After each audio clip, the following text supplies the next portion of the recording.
Somewhere inside the airspace of Russia, a commercial airline is carrying numerous passengers through the clouds behind the sunset, while the people are numbing themselves with ridiculous sources of entertainments. What's even worse, a Japanese man who looks like he came from Mortal Kombat is obviously having trouble containing his liquor while trying desperately to flirt with the airline hostess, but is only rejected by the lady for being an annoying insect. However, what the people don't realize is that their peaceful flight is quickly coming to an end, as the pilots continue flying the airplane through the clouds, but soon notices that numerous unidentified objects are following them closely behind. It's quickly revealed that the mysterious entities are actually a squad of humanoids riding on flying sharks, and the creatures eventually manage to surround the entire aircraft while shooting a missile directly onto the commercial plane. Very soon, the enemy manages to jump onto the aircraft's body and eventually cuts off the outer walls, while gaining access towards the inside of the plane. At the same time, the pilots are trying desperately to maneuver away,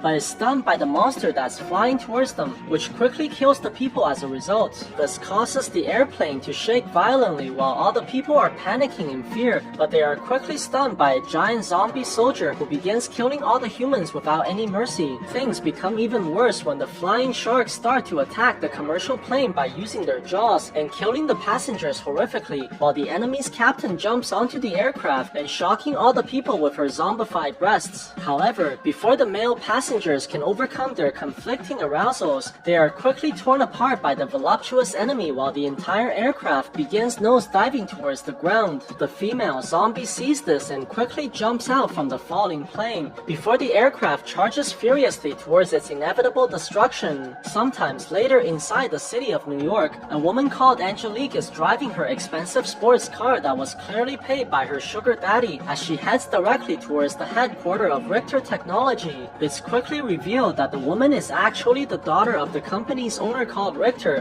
who's been keeping himself alive past his natural lifespan by using a serum that his company has developed. It turns out that the two have been alerted to the recent attack on the commercial airline owned by their company, and Richter has decided to send his team to investigate the incident. Surprisingly, they managed to find a suspicious warship near the crash site of the airplane, and the man decides to send his other daughter called Diabla so she can go investigate this location even further alongside a local tour guide. What they don't realize is that an adventurous couple is already inside the giant warship while doing some intense bedtime exercises, but the boyfriend is quickly killed by a Nazi zombie from behind. Luckily, the woman manages to knock away the creature while shooting it by using her gun and giving her the chance to run outside, but she's quickly captured by more enemies who begins dragging her away on the floor as she screams in agony. The zombie soldier eventually brings the helpless woman into a large room and hands her upside down on top of a feeding tank, where numerous sharks jump out from the water and horrifically rips her into pieces. At the same time, Diabla manages to arrive towards the destination alongside her friend,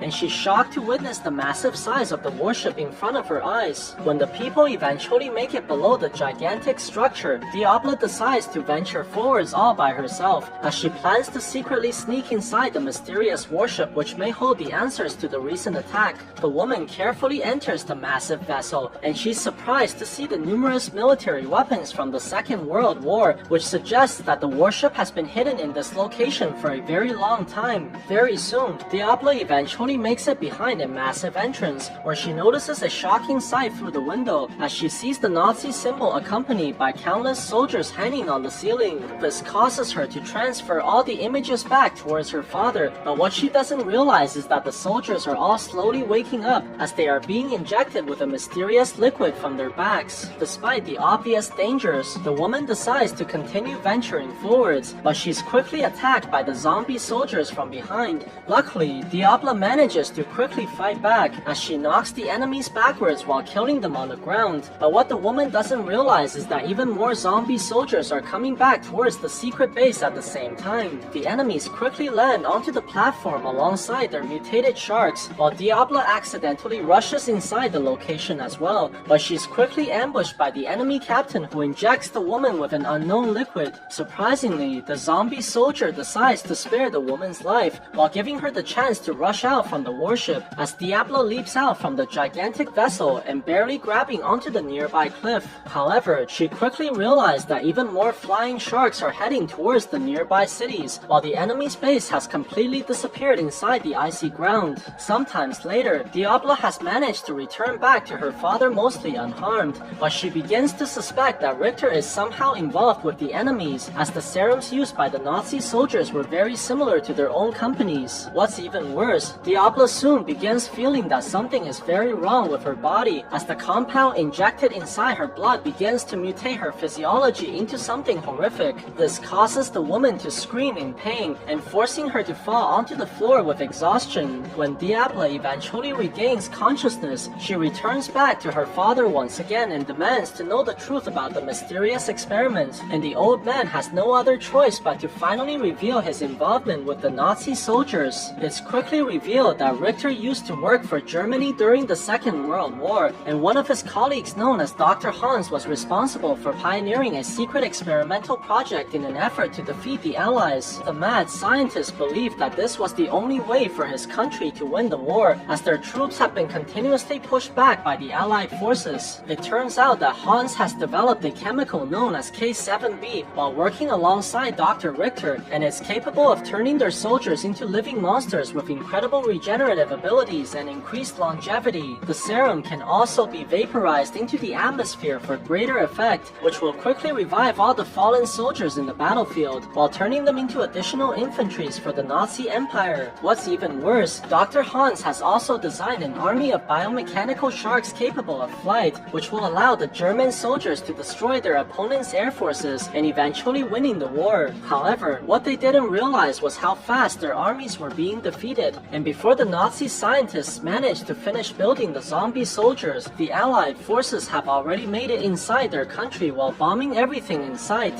This gives Dr. Hans no other choice but to escape from Germany, but Richter refuses to abandon the country like a shameful deserter, and eventually ends up getting shot by his colleague in the chest. Luckily, the scientist managed to save himself by using the serum he invented, while Dr. Hans continues trying to escape from the city alongside the other deserters as they unleash their weapons upon anyone who stands in their way. Sometimes later, the Allied forces eventually manage to win the Second World War and begins punishing the Nazi members for their crimes against humanity. However, instead of being persecuted like his other colleagues, Richter revealed his secret experiments to his captors in exchange for a clean slate, and used his knowledge to create one of the largest technology companies in the world. Realizing that their father used to be a war criminal, the sisters are greatly disgusted by their family's dark past, but what they don't realize is that the fruits of Richter's creation has already started attacking all the other countries. This causes tremendous chaos across the globe, as all the people are being massacred by the undead soldiers and their horrific flying sharks, while the military is forced to fight back as well. Despite the tremendous efforts from the militaries around the world, the humans are unable to neutralize the enemies due to the cloaking ability of the flying sharks. With no other choice, Richter decides to work alongside his daughters while contacting all his military associates from different countries and hoping that they can somehow conjure up a plan to defeat the horrific enemies. However, the old man only manages to discover even more bad news from his allies across the globe, as their military forces are completely outmatched by the mutated Nazi armies. What's even worse, the enemy still has a breeding program where even more flying sharks can be produced alongside the zombie soldiers, which means that they must stop the Nazi monsters right away. Luckily, before all hope can dissipate, the Japanese scientists are able to come up with a plan and suggest that they use a high-energy solar pulse to disable the sharks' invisibility. However, this plan also requires that they stop all flights worldwide while using another civilian aircraft as bait near the enemy's headquarters so they can lure out the remaining monster sharks. Very soon, the military squadron manages to acquire the sonar weapon from the Japanese scientists, while Richter gives Angelique a suppressant for the Nazi serum in case Diabla is overtaken by the mutating compounds inside her body. At the same time, inside an unsuspecting airport, the people are all waiting impatiently due to their flights being cancelled in the last moment, while no one seems to be worried about the horrific shark monsters that are destroying their city. Surprisingly, before the people can figure out what to do next, they quickly notice that their flight has been magically reinstated.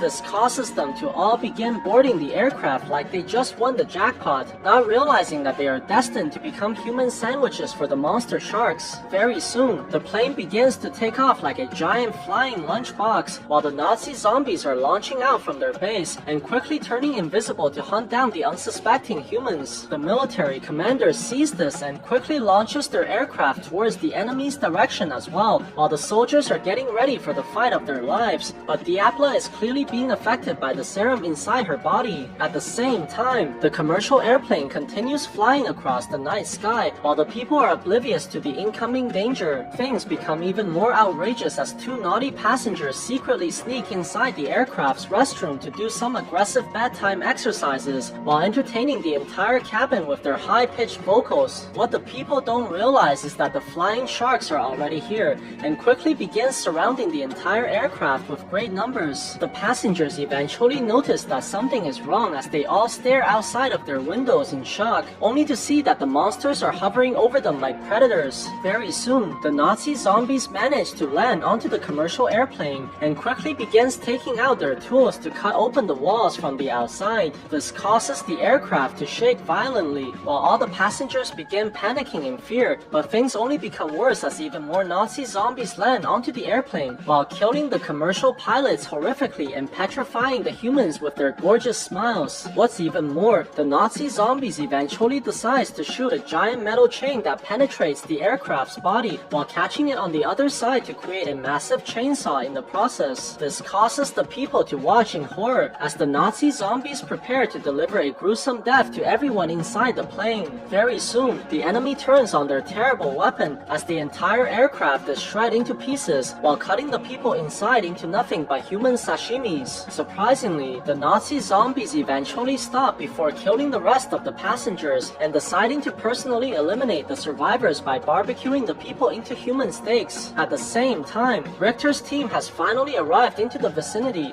but quickly realize that they are too late to save the passengers inside. This gives them no other choice but to fire their sonar weapon, which causes a huge shockwave in the process, while quickly ripping open the nearby aircraft and dropping the plane directly towards the ground. However, it's quickly revealed that the weapon was ineffective against the shark monsters, as the creatures have mutated far more than they expected. Realizing that their plans have apparently failed, Angelique quickly contacts her father to tell him the bad news, but Richter seems to have already predicted this outcome as he finally reveals his secret weapon by maneuvering a gigantic battleship towards the vicinity. It turns out that the old scientist has been working on something else behind everyone, and it all started when the US government invaded Vietnam during the 1960s. Due to the difficulties in winning the war on foreign lands, the US government decided to develop a super soldier program of their own, where fallen comrades can be revived by the K-7B and controlled remotely by military personnel. The Americans began their experiments by executing numerous enemy soldiers on the spot, before spraying the deceased with a form of the Nazi serum and hoping that they would attack the Vietnamese military base. Very soon, the corpses began mutating violently and transforming the dead people into zombies, but instead of targeting the enemy's base, the vile creatures started attacking the American military instead, while causing tremendous damage in the process. This